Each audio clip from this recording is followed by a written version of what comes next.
Namaskar, welcome meeting S study. I am Rekha Gupta. This is new video focus 22 to ensure your selection. Please video को like और share करें and do not forget to subscribe the channel. Let us see the first question of this video. Who criticized P.B. Shelley vehemently in the modern age? तो P.B. Shelley को modern age में बहुत ज्यादा किसने criticize किया है? F.R. Lewis ने. F.R. Lewis जो है English literary critic है early to mid 20th century. He criticized Shelley in his essay Scrutiny 1935. F.R. Lewis जो है वो पीबी शेली को क्रिटिसाइज करते हैं अपने essay Scrutiny 1930 जो कि 1935 का वर्क है.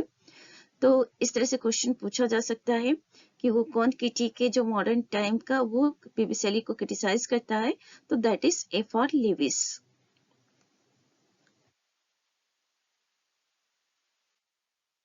Question number 2. Which of the following works was originally titled as Lion and Sithna?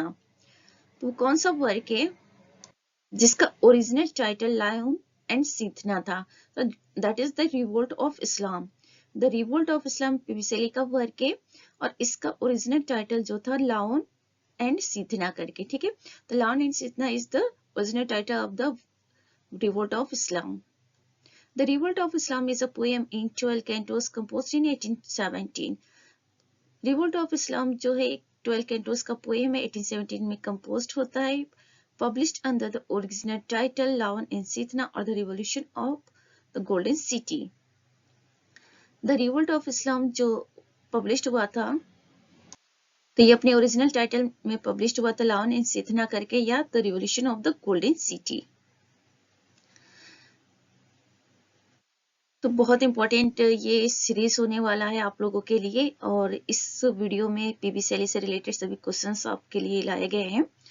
तो आप लोग मिस नहीं करेंगे, इसे देखेंगे और प्लीज आप लोग शेयर और लाइक करते रहिए. Question number 3. Who is the author of Queen Mab? It's PB Shelley.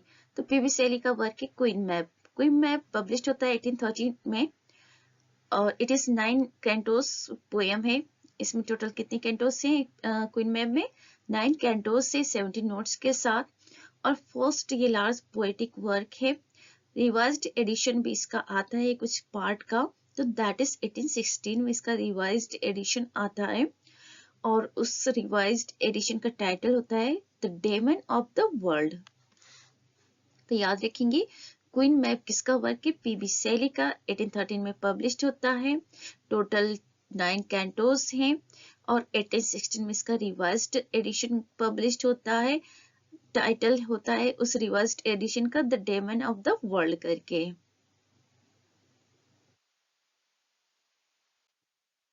Question number 4. Which are true statements for Shelley's work? तो यहाँ पे शेली के वर्क को लेकर ट्रू स्टेटमेंट पूछा जा रहा है. तो Shelley's ode to the west wind has been written in terza rima. तो ये राइट है. शेली का फेमस वर्क है ode to the west wind और इसको शेली ने टर्जा रिमा में लिखा है. तो ये स्टेटमेंट राइट है. Adonis is well known elegy on the death of John Keats. ये स्टेटमेंट भी करेक्ट है. जॉन किट्स के लिए ही इन्होंने अपना एलिजी एडोनिस लिखा था जॉन किट्स के डेथ पे शेली ने. Hellas is a lyric drama inspired by the possibilities of Greek revolt. PB Shelley का वर्क है हेलास और इसमें जो ग्रीक रिवोल्ट है उसकी पॉसिबिलिटीज के द्वारा ये इंस्पायर्ड है. इनका लिरिक ड्रामा है हेलास. तो याद रखेंगे हेलास हुआ, प्रोमेथस अनबाउंड हुआ, ये दोनों लिरिकल ड्रामा है पीबी शेली का और हेलास जो है ग्रीक रिवोल्ट से इंस्पायर्ड है. Shelley's the triumph of life is a dream poem and unfinished work. Shelley का जो वर्क है द ट्रायम्फ ऑफ लाइफ ये इनका ड्रीम पोएम है और ये अनफिनिश्ड है. तो पूछा जा सकता है कि शेली का वो कौन सा वर्क है जो अनफिनिश्ड है? तो that is the triumph of life. तो ये सारे स्टेटमेंट जो है ये ट्रू है पीबी शेली को वर्क को लेकर. एक बार फिर से देखते हैं. Ode to the west wind terza rima में लिखा गया है. एडोनिस एलिजी है जॉन किट्स के डेथ पर. हिलास लिरिकल ड्रामा है, ग्रीक रिवोल्ट से इंस्पायर्ड है. द ट्रायम्फ ऑफ लाइफ एक ड्रीम पोएम है और ये अनफिनिश्ड वर्क है शेली का. Next question. Which work of Shelley is inspired by Peterloo Massacre. It's the Mask of Anarchy. सेली का वो कौन सा वर्क है जो पीटरलू मसाकर से इंस्पायर्ड है? तो the mask of anarchy. The mask of anarchy is British political poem written in 1819 following the Peterloo massacre of the year. 1819 में पीटरलू मसाकर होता है, उसी से इंस्पायर्ड होकर सेली अपना ये वर्क लिखते हैं द मास्क ऑफ एनार्की. कब लिखते हैं? 1819 में, और उसी ईयर में पीटरलू मसाकर क्रिएट होता है. तो बहुत बड़े पैमाने में लोगों का एक तरह से मर्डर होता है. तो इसी वजह से उसी से इंस्पायर्ड होकर यहाँ पे सेली इस वर्क को लिखते हैं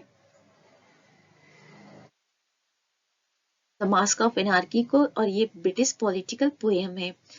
it is perhaps the first modern statement of the principle of non violent resistance. और ऐसा कहा जाता है कि ये फर्स्ट नॉन वायलेंस रेजिस्टेंस से रिलेटेड फर्स्ट वर्क है. मीन्स नॉन वायलेंस प्रमोट करने वाला ये पहला वर्क है पीबी सेली का द मास्क ऑफ एनार्की.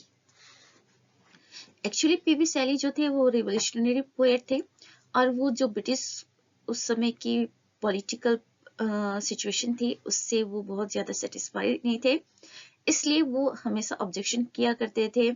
इसी ऑब्जेक्शन के सीरीज में उनको ऑक्सफोर्ड यूनिवर्सिटी से भी निकाल दिया गया था. तो इस तरह की चीजें उनको फेस करना पड़ा है अपनी लाइफ टाइम में because of his revolutionary ideas. और यही वजह है कि सेली ने एक बार ऑफर भी किया था जॉन किट्स को अपने साथ रहने के लिए, but he denied. Question number 6. Thou lovest but never knew love sets satiety. The above line is taken from To a Skylark. तो यहाँ पे लाइन है Thou lovest but never knew love set satiety.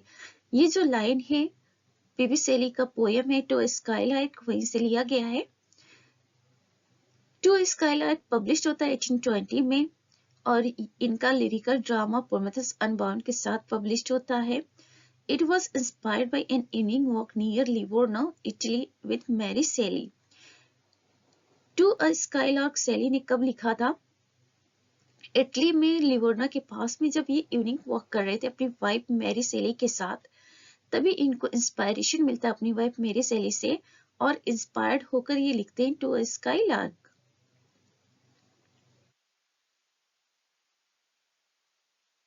इस poem में total 105 lines से 21 stanzas हैं, और सभी स्टेंजा 5 लाइन्स के हैं जिनकी राइमिंग पैटर्न है A B A B B. तो याद रखेंगे इस पोएम के बारे में. टू स्काईलार्क के बारे में कब पब्लिश होता है? 1820 में. प्रोमेथेउस अनबाउंड के साथ ये पब्लिश होता है जो कि इनका लिरिकल ड्रामा है, और इवनिंग वॉक के टाइम ये इंस्पायर्ड होते हैं अपनी वाइफ के साथ, इवनिंग वॉक कर रहे होते हैं लिवोर्नो इटली में. तो इंस्पायर्ड होकर ये पोएम लिखते हैं टू स्काईलार्क पीबी सेली. टोटल 105 लाइन्स से 21 स्टेंजा से, हर स्टेंजा 5 लाइन्स का है. Rhyming pattern A B B.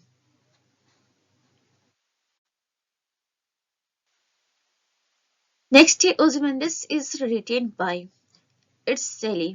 तो ओzymandias जो है पीबी सेली का ही सोनेट है, बहुत ही अच्छा ये सोनेट है. ओzymandias is a sonnet published in 1818 in the examiner.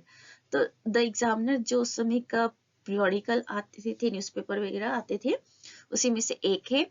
और उसी ओzymandias उसी न्यूज़पेपर में, उसी मैगजीन में ओzymandias सोनेट जो है इनका पब्लिश होता है 1818 में.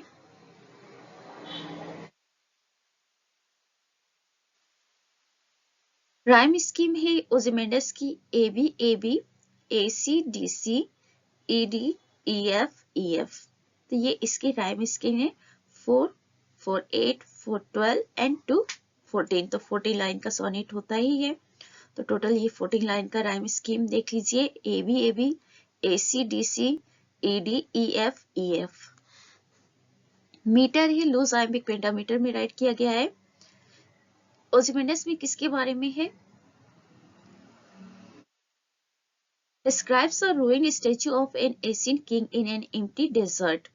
तो ओzymandias एक एम्प्टी डेजर्ट होता है, बिल्कुल चारों तरफ रेगिस्तान होता है, वहां पे एक बड़ा स्टेचू होता है एशियन किंग का, जो कि एक तरह से रुइंड हो चुका होता है, नष्ट हो चुका होता है। तो उसी को लेकर ये स्टोरी, ये सोनेट लिखते हैं ओzymandias।